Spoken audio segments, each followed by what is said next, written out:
Okay, I would like to discuss the first of the Baltimore 6 cases.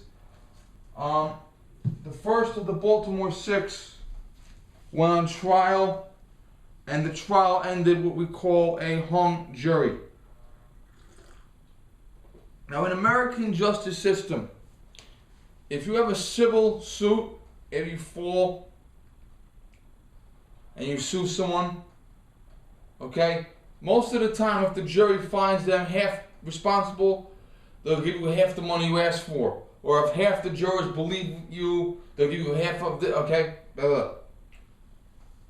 In a criminal proceeding, all of the jurors must agree the same way, period. Because we're not talking about money changing hands, we're talking about people going to prison. So if 12 people say you're guilty, you're guilty. If 12 people say you're not guilty, you go home. Now, the term double jeopardy. If all of the jurors say you are not guilty, you can literally stand up right then and there and tell the jury you did it. And the very next day, you can walk into the police precinct with the victim's head, and you can never be retried. The family can sue you a la O.J. Simpson, but as far as going to prison is concerned, you can never be retried. Now, there is a loophole to double jeopardy. The first loophole is the defendant can ask for a new trial. Now, obviously, if you're found not guilty and you want to go back on trial, you're a fucking idiot. But if you're found guilty and go to prison, you can get back a new trial and be found not guilty. The man I met at community college, Jeffrey Deskovic, was convicted of murder in 1989. The police filled him full of coffee, put him in a room. Several hours later, they said, if you sign the confession, we'll let you go home. Yeah, right. If you don't sign it, we'll beat the shit out of you. And after being brainwashed, he signed it. The DNA, which was brand new at the time, said he was innocent. The confession said he was guilty. Jury believed the confession. He went to prison. 16 years later, they came back to the forensic scientists and said, we want to reopen the Deskovic case. We think he's innocent. The forensic scientist said, no shit, he's innocent. I said that 16 years ago. No one wanted to listen to me. And a year later, that forensic scientist taught a class that I was in. That's how I know him. So that's that. So he spent 16 years in prison. And ironically, the murderer, the real murderer, was in the same prison as he was for murdering his sister-in-law. So you can be in prison 10, 15, 25 years before they find out you're innocent and let you go. So don't think that you get found guilty on Monday and then on Tuesday you're in a new trial. No. The other time is if the jury cannot reach a verdict. If they have, this guy says this, that guy says that. If all 12 jurors cannot agree on the same verdict, you are free. But the judge will warn you on the way out the door, you can be recalled, so you don't want to go and make any confession books. The most famous of that was Medgar Evers. He was shot in the back. Byron Della Beckwith was charged with his murder. Hung jury, charged again, hung jury. 30 years later, the political climate changed in the South, and they had the actual rifle. And on top of that, he bragged at Klan rallies about how he killed Medgar Evers. So, yeah. Now, this case resulted in hung jury, and the very next day, the prosecutor came back into the judge's chambers and said, we want to retry the case. Okay, you got new evidence? Because if you don't have new evidence, it's a waste of time. Now, if you have a serial killer, a mass murderer, a serial rapist, a terrorist, and you get a hung jury, you want to make sure you try that guy again because he'll be, fucking killing people in a minute. But most of the time, it's not worth it. Now here's what happened. The jury had to look at several factors. Now, the prosecutor's job is to prove you guilty, no question. The defense attorney's job is to raise that little bit of doubt. You only need that much doubt in order to be found not guilty. Because the punchline is, if the jury believes you did it, no question, you're guilty. But if there's any doubt in any of their minds, guess what? You're going free. Now, the medical examiner that examined Freddie Gray's body said that Freddie Gray was injured between the second and fourth stop. They had a doctor come in and say, if Freddie Gray was injured between the second and fourth stop, he physically would not be able to talk at the fifth stop. Reasonable doubt. The law says you are supposed to buckle the defendants, duh, when you put them in the cop car, duh. Now, when was that, not a law, but a criteria, a department rule. When was that rule written? Recently. Now, Sun Tzu, who wrote The Art of War, didn't talk a lot about the police department. He talked a lot about the military mostly. But Sun Tzu said, if the order is clear, it is the fault of the subordinate officer. If the order is not clear, it is the fault of the superior officer. Now, the new regulation says, oh, by the way, from now on, put the seatbelt on the defendant. Okay. Did the captains, the lieutenants, the sergeants, the commissioner, the chiefs, did they tell the subordinate officers the new rule? No. And because they did not tell the subordinate officers the new rule, it is their fault the subordinate officers did not know the new rule. Also, I said this in one of my previous videos about the Baltimore case. If the defendant is punching, kicking, biting, snarling, spitting, are you going to reach into that little bitty space and buckle him up? I wouldn't, would you? Also, remember the guy he said, and he retracted his statement, he's on one side of the thing, Freddie Gray is on the other side of the thing, and he said Freddie Gray banged his head intentionally?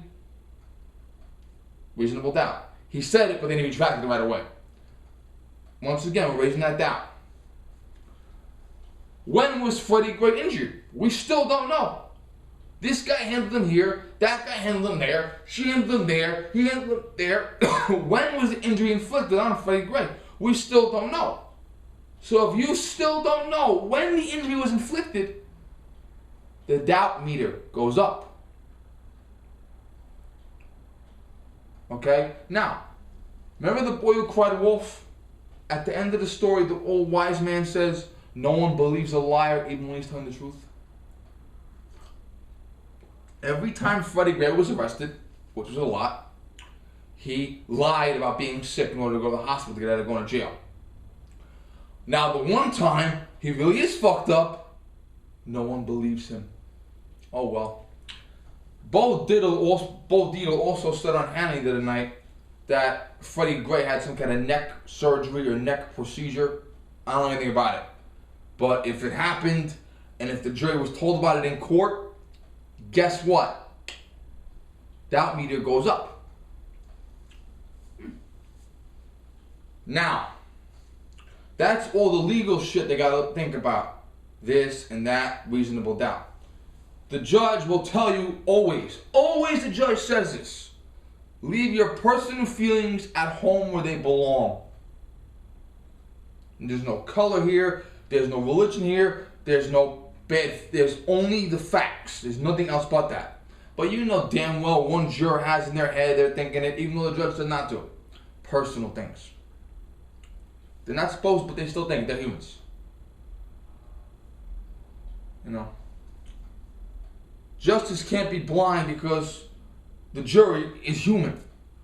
So justice is only a reflection of our own moral prejudices. Okay, well, I guarantee you one juror was thinking about the cash settlement. Okay, Freddie Gray's family got a $6.4 million settlement. So if you raise a drug dealer, you get money. Okay, so they already got money they didn't deserve. Okay, 6 police officers have been fired. They're never going to work again. The only way they're going to get a job anywhere in the world, these guys, is if by some miracle a friend has a job for them in a warehouse in the middle of nowhere where no one's going to see them. They're never going to work for the police department ever again anywhere. They're never going to work in public service. They're never going to have any job where they're out in the open. So their careers are done. Period. They've been punished. How the fuck are they going to earn a living? Their career, their life is over as far as money is concerned. They're going to be on fucking welfare probably because they can't get a job. So a person might think in their prejudiced mind, which they're not supposed to on a jury, Freddie Gray said he got the money. Okay, that goes here. Officers are fired. That goes here. So they've already been punished. Now, here's what else they're thinking about. My friend Ace4T said it best. Freddie Gray would throw your grandmother down a flight of stairs for $2 in her purse. Okay. Freddie Gray sold drugs to black kids. Freddie Gray sold drugs to white people that rob black kids to get the money for the drugs. Freddie Gray would either be shot by a police officer, shot by an armed citizen, shot by a black criminal, or die in prison. Okay, that was Freddie Gray. Okay, Freddie Gray was not a high school student going to the community center to read the blind kids. Okay, Freddie Gray was not the Girl Scout, okay, who was going to the senior citizen center to play with the old ladies. Okay, Freddie Gray was scum. And 6 officers lost their careers. His family got a shitload more money than I'll ever dream of. And society is safer because he's not there to sell drugs. Okay? The black communities are safer because he's not there to hurt their children. Okay? So, I guarantee at least one juror had that in their brain. So don't forget, the Freddie Gray trials are unique because these trials, the defendants were protecting the jurors from the victim. Think about that. So I think it's a waste of time to retry it. Because sometimes you try the case and the jury can't make up their mind and it's just not worth it to try again. Okay? The 6 Baltimore cops have already lost their jobs. Freddie Gray's family's already got money. The city's already been burned to the ground. The city's better off without him. The minority community's better off without him. The poor community's better off without him. So, you're better off just letting it go. Okay? And I don't know how the other 5 cases are going to be, but if you can't get 12 guys to vote this guy guilty, I guarantee you at least 3 or 4 of the other guys are going to get not guilty verdicts. Now, the guy driving the truck, maybe they'll have a witness come out of nowhere and say that he jammed his brake, swerved, banged his head.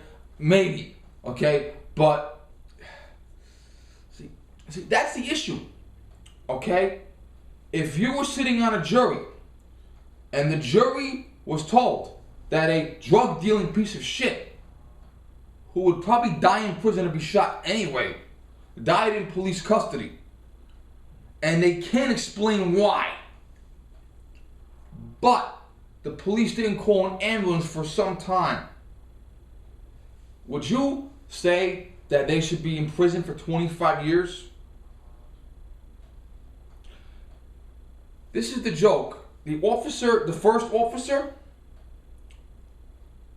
he and Freddie Gray were the same age. Freddie Gray was 25 and the officer is now 26. So they were the same age, give or take a couple of months. They would have been in school together. 2 men, both of them black, both of them the same age. One made one choice, one made another choice. Oh well. Thank you.